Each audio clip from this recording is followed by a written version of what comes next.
Shalom, Yasharala. I want to give infinite honors to Yahweh, Bahashem, Yahweh Shai. I want to give double honors to the apostles of Great Millstone. And salutation and greetings to you. Sincere, I can push in this truth across the four winds without fear and trembling. I'm going to do this sit down on how this devil, the so-called white man, the Hebrew Edomites, have dumbed down this society. Well, really the earth. The earth is given into the hand of the wicked according to Job 9:24. All right. And we know when you read Genesis, the 27th chapter, that the Most High blessed this devil with the sword. He said, by the sword you will live. All right. And that sword, when you get an understanding of that sword, yes, it has to do with his nuclear missile arsenal. It has to do with his tanks, his Tommy guns, his SKAs, his biological warfare, you know, his troops, okay, all his manpower, his technological advances when it comes to killing, all right, his strategic war games he played. All right, that's part of the sword. But another part of the sword, and the most lethal weapon he has, is philosophy. All right, indoctrination, dumbing the people down and making the people think how he wanted them to think. Because I'm gonna give you an example. If you're in jail in shackles, but your spirit haven't been broken, you're still free. Okay? They could have you in jail, beat you with bats, torture you, but if you have your mind, you're still free. Okay? And this devil knows that. All right? He could have you in submission through brute force, brute strength, but if he don't have your mind and don't have you thinking as he wants you to think, you're not a degenerate. You become a degenerate when you live according to Western philosophy, which is death. According to Isaiah the 28th chapter, the 15th verse, he said, he told our people, you have made a covenant with death. When you celebrate Christmas, Easter, all right, and you live according to Western philosophy, you're dead and you're mentally a degenerate. All right. So that's what this devil, that's his main focus. That's his main goal, is to have the people to think like sheep, goyim, to move and think how he wants them to do. And I'm gonna show you how he's done it. I'm gonna funnel a couple excerpts, and I'm gonna funnel them through the scriptures.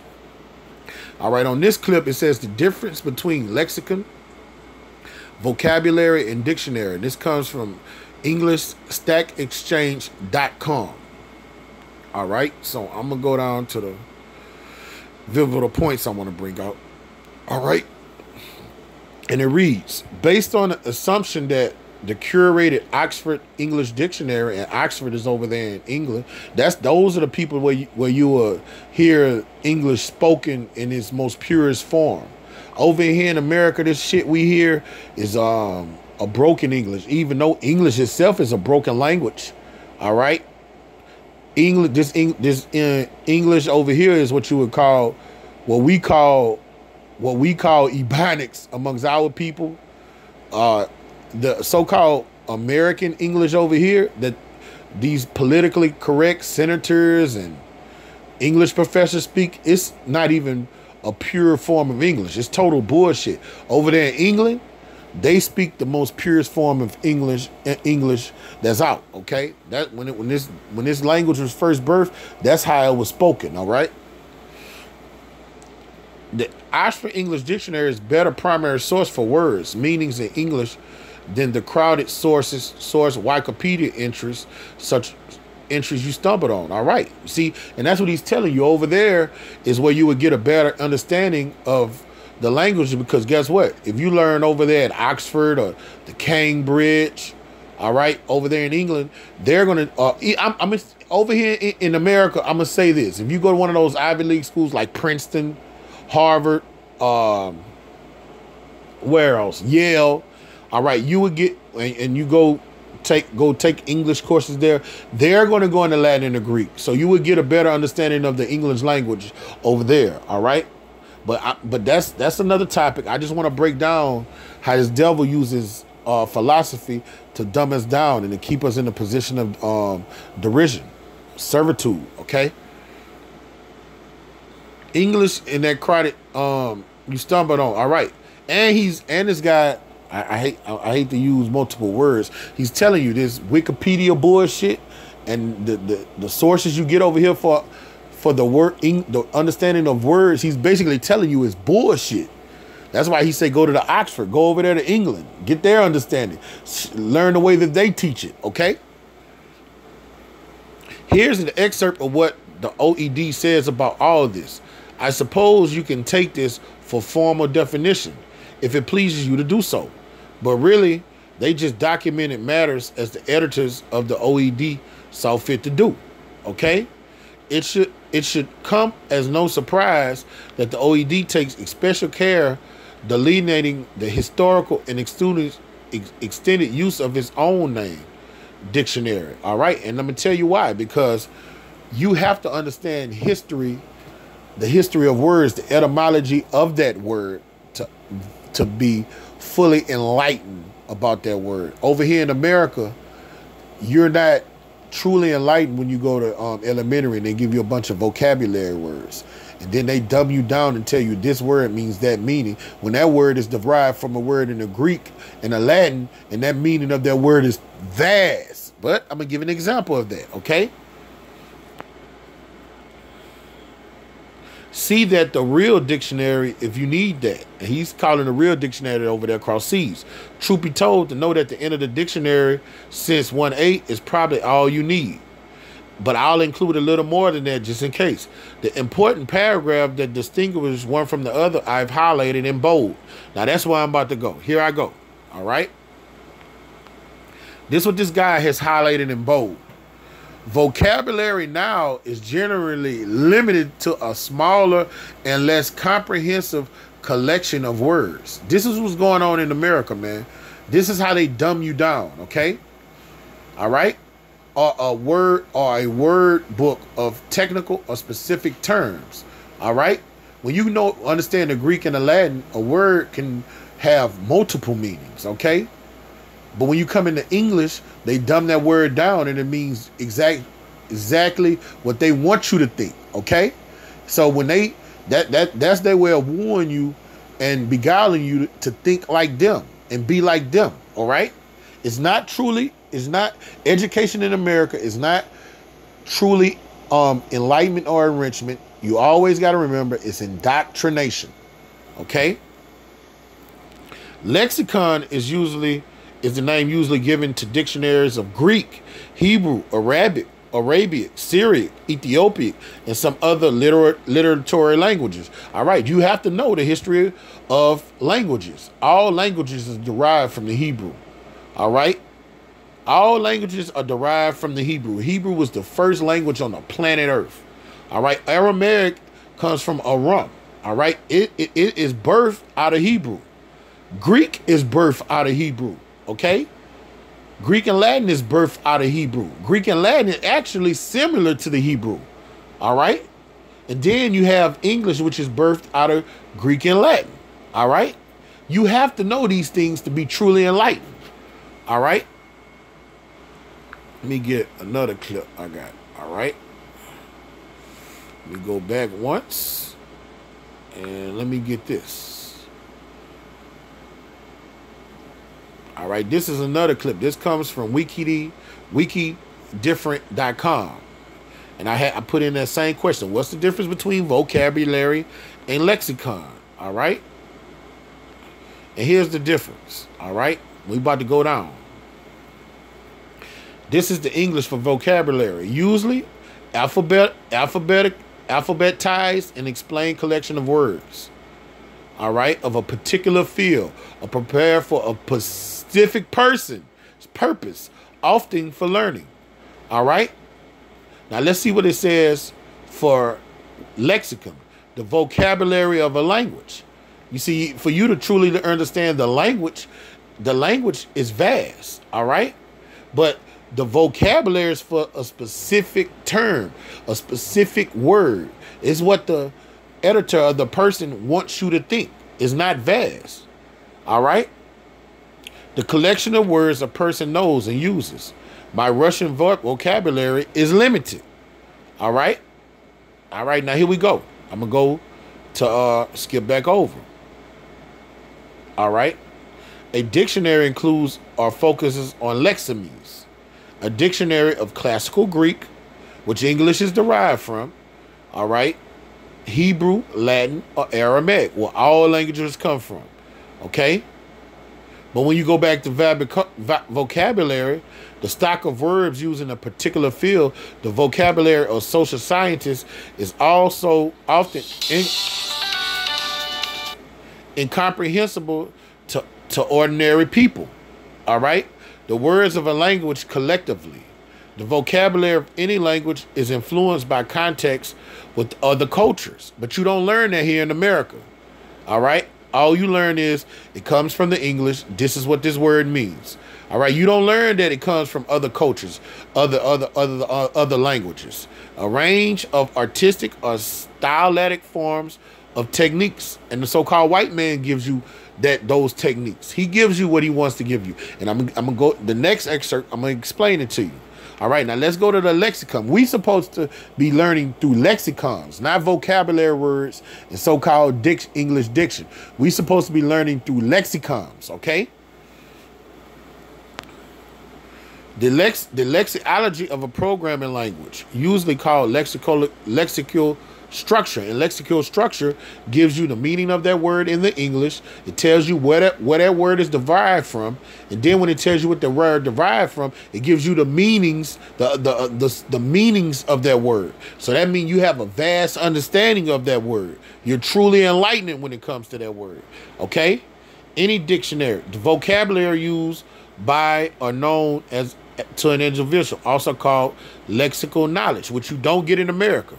A vocabulary specific to a certain subject, a baseball lexicon. All right. So if you was to go in the baseball lexicon, it's going to give you the history of baseball, yo.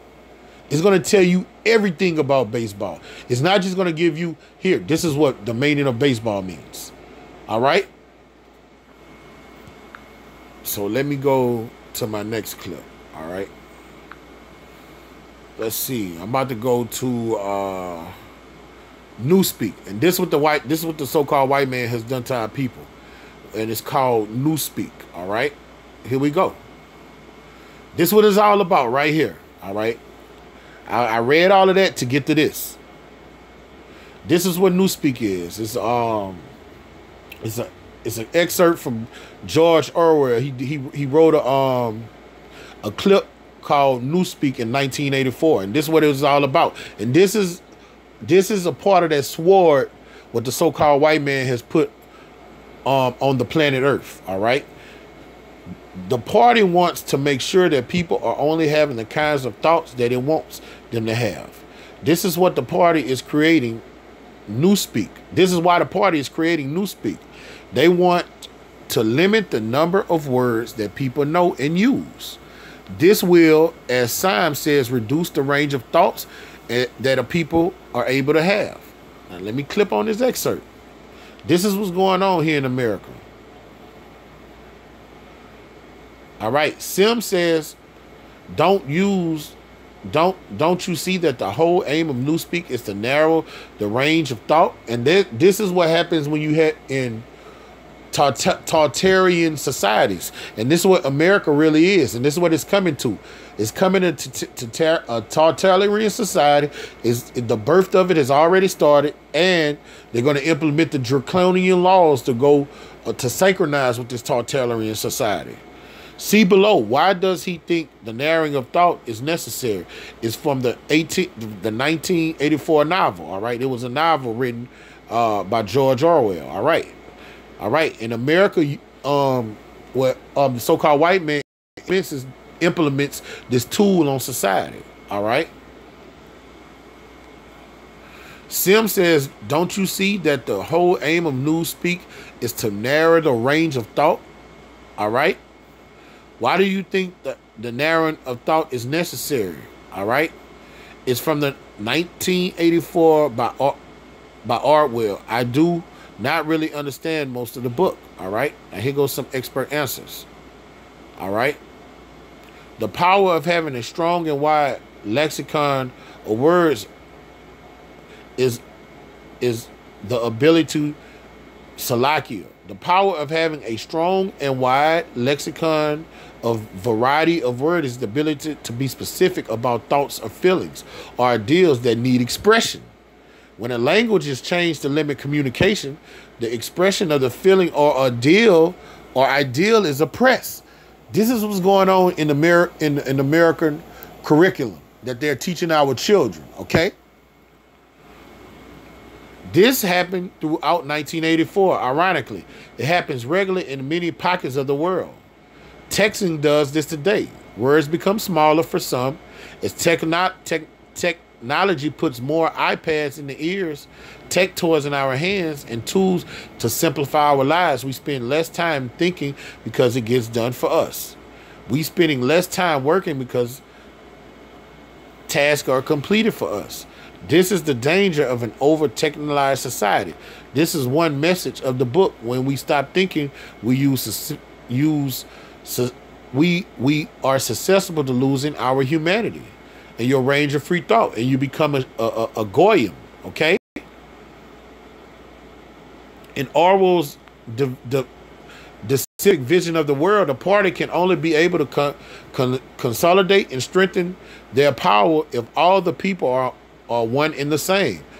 Dildo heads. This the whole point. Making a nation of dildo heads in everything about the state. There is a desire to ensure that diversity, heterogeneity are not in existence. There is a hope to eliminate all sorts of divergent thought because this will spread thought and differences. In such a process, the strength of Big Brother is not as present as it is if everyone thinks the same and believes the same ideals.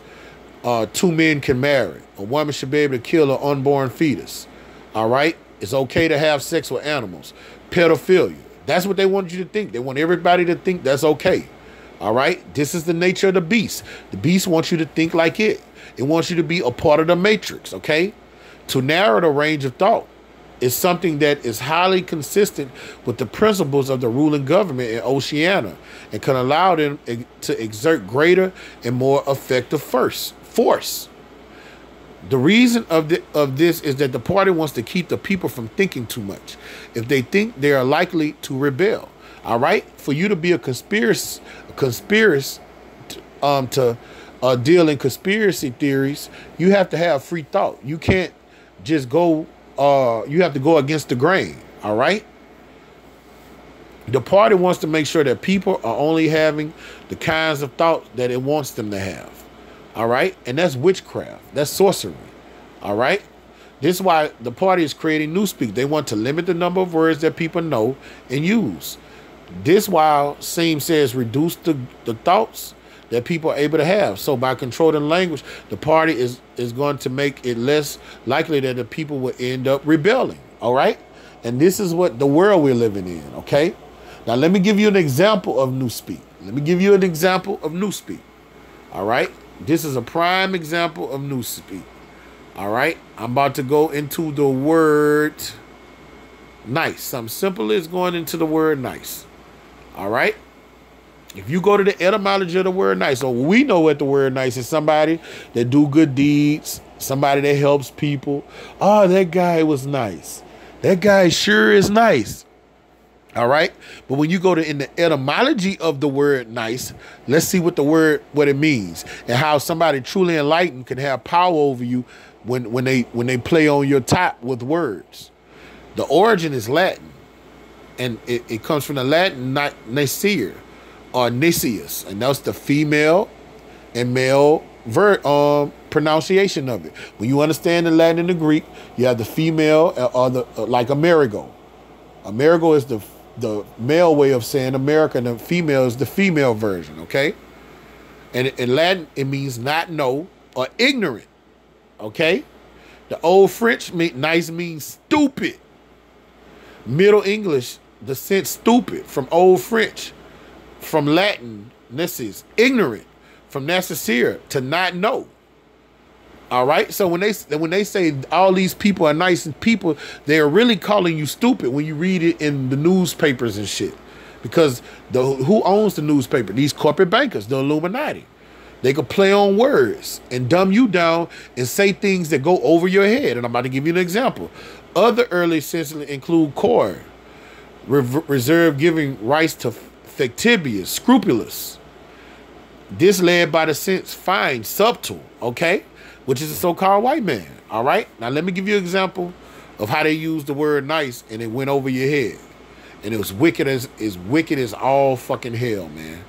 All right? Now, this guy, Dylan Roof, this is what he told the police after he went through the church and killed all the people. All right, I'm going to just read the synopsis of him. Dylan Roof, the man accused of gunning down 9 parishioners at a historically black church in Charleston, was charged on Friday with 9 counts of murder and illegal weapons possession charges, police said. All right. Roof, 21, confessed on Thursday to perpetrating the horrific act at Emmanuel African Methodist Episcopal Church in downtown Charleston. Two sources confirmed to NBC. Now, let me show you how NBC playing on your top. All right, these people, the people that own every media outlet in the earth is the Illuminati, the corporate bankers. They own all media outlets, okay? Roof told police that he almost didn't go through it because everyone was so nice. All right? That's them playing on your top. He didn't mean that everybody was so nice. He didn't mean that, because when you go to CNN and read the clip, he was saying how he hated them, how he hate black people, okay? He wasn't talking about he didn't almost go through it because they were so nice. That's the so-called white man saying that they were stupid. When you trust the white man, he knows you stupid because he don't trust you.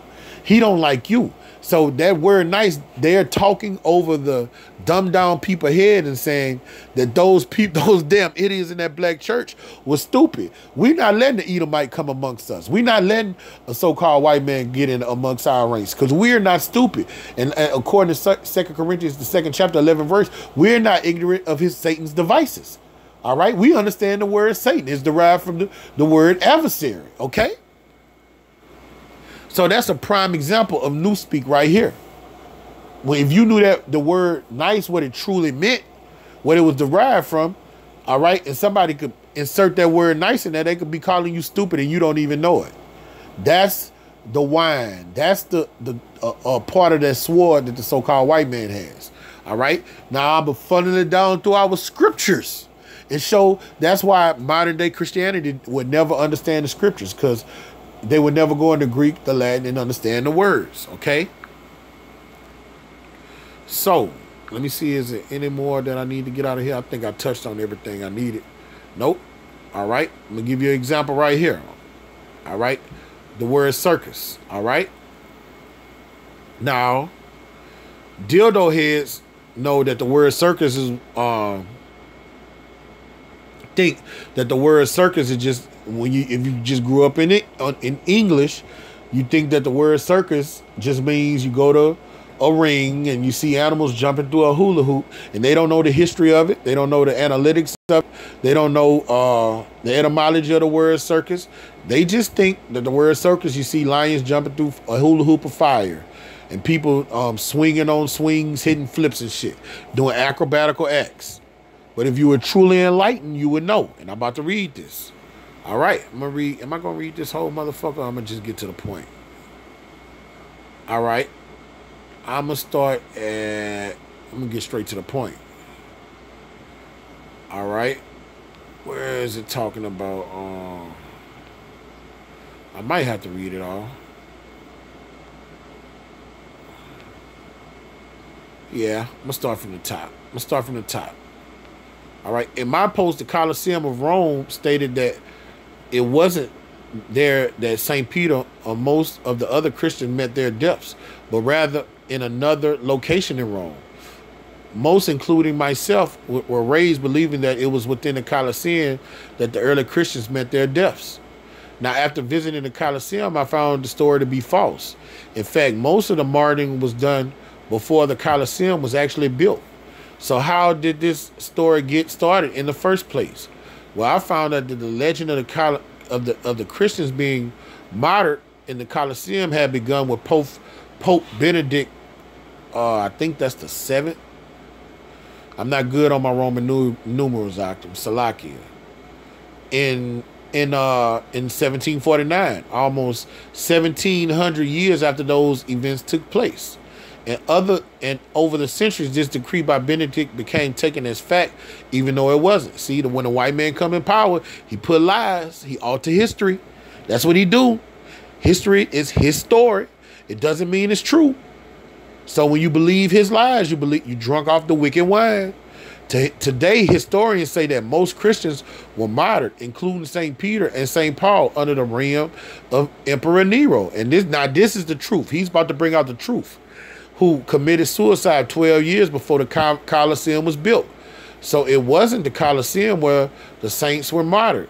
The place, most of historians agree, was in the circus of Nero.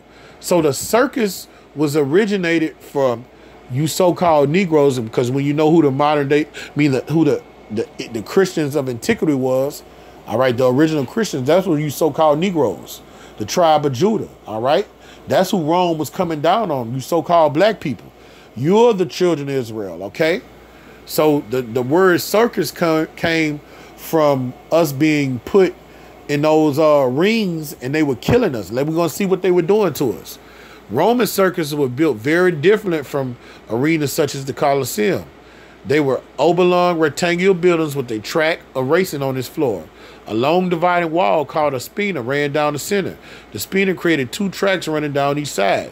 The ends of the spina were open to provide turning points at each end.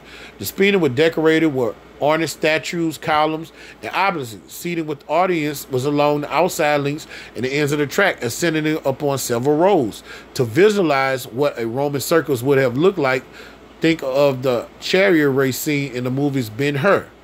Racing both horse and chariot was the circus were mostly for.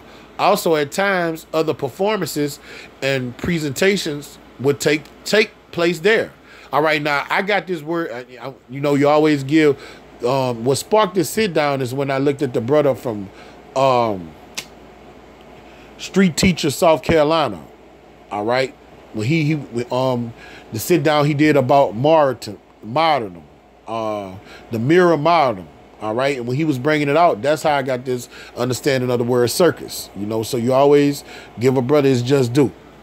These circuses were major staple for entertainment in the lives of Roman citizens throughout the world. Romans had itself had six, we know, in the city's history: Circus Flaminius, Circus Maxentius, Circus Maximus, Circus Veranius, Circus Agonilius, and the Circus of Nero. Because of their large size and seating, emperors will hold public events and presentations there, as well as races. And it was used as a place of public presentation that bring us to the Circus of Nero. Now, this was the first one. This is the first circus ever. Okay, now let's see what was going on at the first circus ever. It is believed that Emperor Caligula started construction of this circus in Rome around 40 AD, 40 years after our great king was before he ascended into heaven, and then finished later by the Emperor Nero. At first, this circus was used as a private race course for both Caligula and Nero, but a public venue so that Nero could show off his racing ability. And it was within this circus that Nero conducted the most horrific displays of murder and cruelty ever in human history. So how did this mass killing start, and what caused them? All right. On the evening of July 18th, 64 AD, Rome experienced one of the greatest fires in history, which was started by Nero. For over 6 days, the city burnt, beginning in the slums near Palatine Hill. Fire spread. Let me get to the point. Where's the point? Salakia. All right, well, you should know about the when Nero sang when Rome burnt. All right, here we go. Why it did do Salakia? What it did do was give cause for Nero to suppress the growing Christian movement in the city that was disrupting the empire. And that's what we're doing right now. We're teaching, we're pushing this truth, and we're disrupting the empire. All right, when they try to dumb our people down with newspeak, we're enlightening them. We're properly educating them through the spirit of Yahweh Shem Shai. using Christians as his scapegoat for the fire, and that's what's going to happen in these day and times. Something's going to happen, a false flag is going to happen, and they're going to put it on us men of the Lord. He began arresting them. Nero used his circus for the public execution of hundreds of Christians, including St. Peter.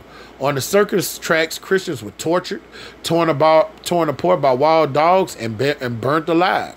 Along the speeder, Christians were placed upon poles and set on fire as human torches.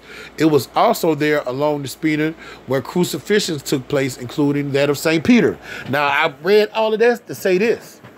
When you're dumbed down in America and you hear the word circus, you don't think of that. You don't think of none of that. All you think of is lions jumping through hula hoops of fire. But you don't know the etymology of that word that is derived from the Greek circle. The Latin circle. All right. And what it truly meant in the days where everybody spoke Latin. All right. In those days, when you said the word circle, you know that's where people were getting killed and massacred. Just as something simple as the word picnic. The word picnic. People think going to picnic is laying out carpet on the ground, bringing food, and laying down having a family event, when if you understood the origin of that word, they picked a nigga and tortured him, and they made a day of happiness and mirth. They would hang a nigga, burn him, and then eat sandwiches and play violins and shit. All right? Now I'm about to go into the scriptures. All right? And give you an understanding of what's going on when you get dumbed down. Let me go to this scripture first before I go into blue letter. Before I go into the Greek. Okay? Come on, bro. All right? This is Colossians. I'm going to start at Colossians, the 2nd chapter, the 8th verse. All right? Beware lest any man spoil you through philosophy and vain deceit. New speakers philosophy. This white man's educational system is philosophy and vain deceit. After the tradition of men is the tradition of him. All right? It's him trying to teach you. It's him trying to teach you Edomite supremacy. Goddamn. I hung that up. Fuck. Fucking bill collector. It's him trying to teach you Edomite supremacy. Western civilization philosophy. All right? After the tradition of men, after the rudiments of the world, and not after Yahweh Shai the Anointed. Yahweh Shai the Anointed renews your mind through the washing of the word. All right? When you learn this knowledge, your scholarship becomes broad and vast. You become a cartographer, a historian. You learn economics. All right? You understand the etymology of words. You're truly enlightened. But when you're taught, go to these institutions of higher learning in America, you become dumbed down. You're taught to think like a Grecian, like a Roman, like a heathen, like an idiot, okay, like a degenerate. All right, let me go to blue letter, and I'm gonna leave off with this one. This is something simple. I went through all of that to go to here. This is a scripture this is the only scripture most Christians know. John 3:16. For God so loved the world that he gave his only begotten son, that whoever believes on him shall have life and not perish and have everlasting life. All right, now let's go to this word world. If you don't go into etymology of this word world, you would think that this word world is only talking about you would think this word world is only talking, it's talking about the whole universe. It's talking about all the nations, all the races. And it's not. When you understand this word cosmos, and we're going to go an in-depth study on this word cosmos. And let's see what it says. An apt and harmonious arrangement of constitution, order, of government.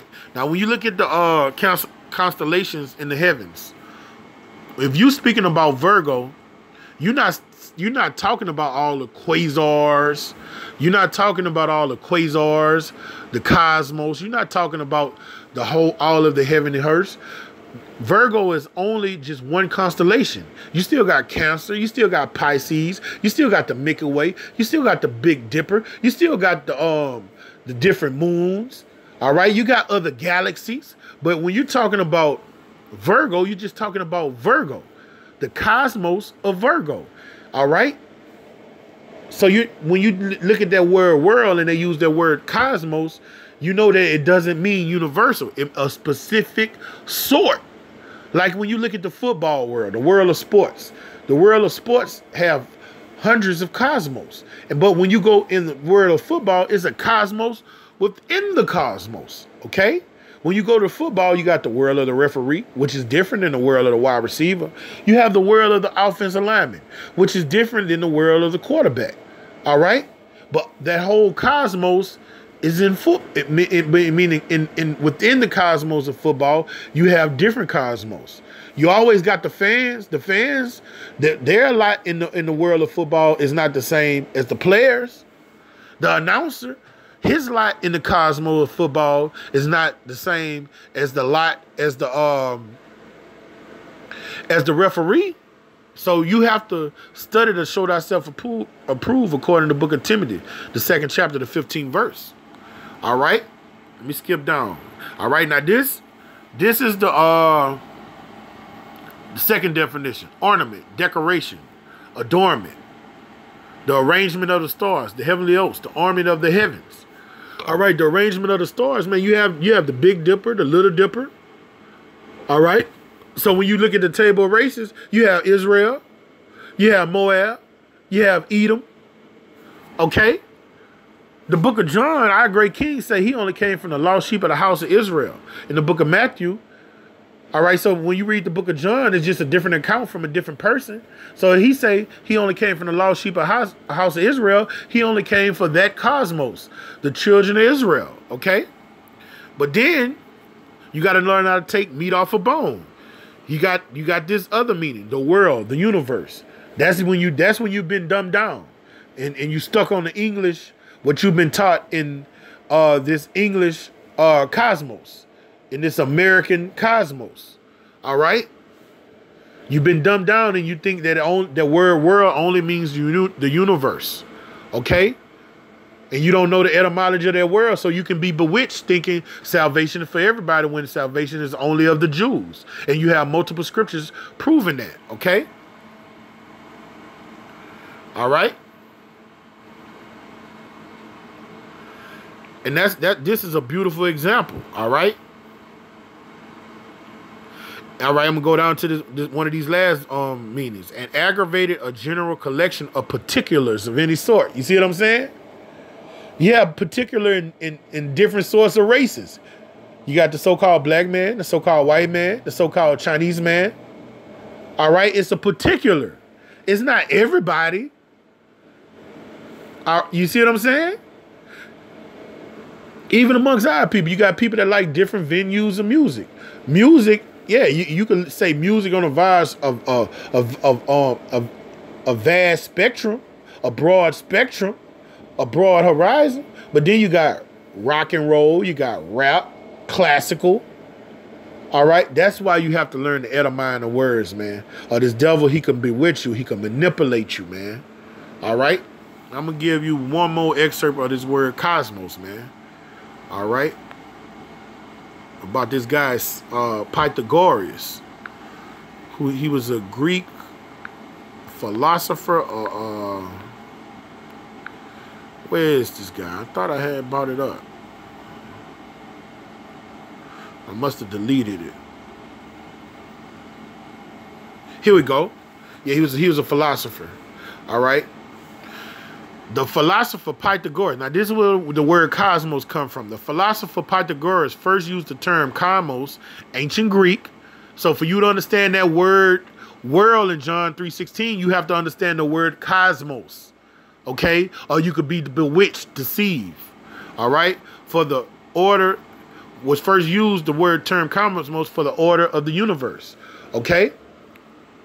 The term became part of modern day language in the 19th century. So before the 19th century, bro, the word cosmos didn't even was used more vastly for anything, because you have a cosmos in the sea. There's a cosmos in the sea. The reefs, the deep, the shallow, okay? You have a cosmos where you have the big fish that's only sleep in the deep, don't even come up for light. All right? Then you have the shallows. You have different cosmoses within the oceans. Okay? So you can use the word cosmos as it pertains to the ocean. You can use the cosmos as it pertains to the earth. You can use the word cosmos as it pertains to the heavens. This guy Pythagoras was the first one of Samos, Greece, was the first one to use the word cosmos as it applies to the heavens. That's what most people know it in this English westernized civilization. They apply the word cosmos to the constellations, man. But it was, when the word was originated, it was applied to all facets of life. So that's why it's imperative, man, you study to show thyself approved. Let me get that. It's imperative, man. And so you don't be beguiled by philosophy and vain deceit. All right, let me find that scripture. I think it's 1 Timothy or 2 Timothy.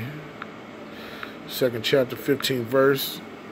All right, this is what the scripture says. Study to show thyself approved unto Yahweh. All right, if you've been taught by the so-called white man, these pastors that go to seminary schools that are taught how to teach the Bible, all right, you're not studying to show thyself approved because they're teaching you Edomite supremacy, white supremacy. They're teaching you doctrines of devils. So you have to get under the sound doctrine, somebody that has this knowledge and learn of Yahweh Hashem Shah. A workman that needeth not to be ashamed. You're going to be ashamed at the end of days if you are lost in modern day Christianity, because it's bullshit. Rightly dividing the word of truth. All right? So you have to study. You have to enlighten yourself. You have to go into etymology of words. You have to go into history, the culture, customs. You have to learn how to read maps. All right? You have to learn economics, man, to understand these scriptures. So with that, man, I'm going to give infinite honors to Yahweh B'Shem Shai. Lord willing, to sit down was edifying to the hearers. I want to give double honors to the apostles of Great Millstone, and salutation and greetings to you sincere I can pushing this truth across the four winds. Kwam Yasharala.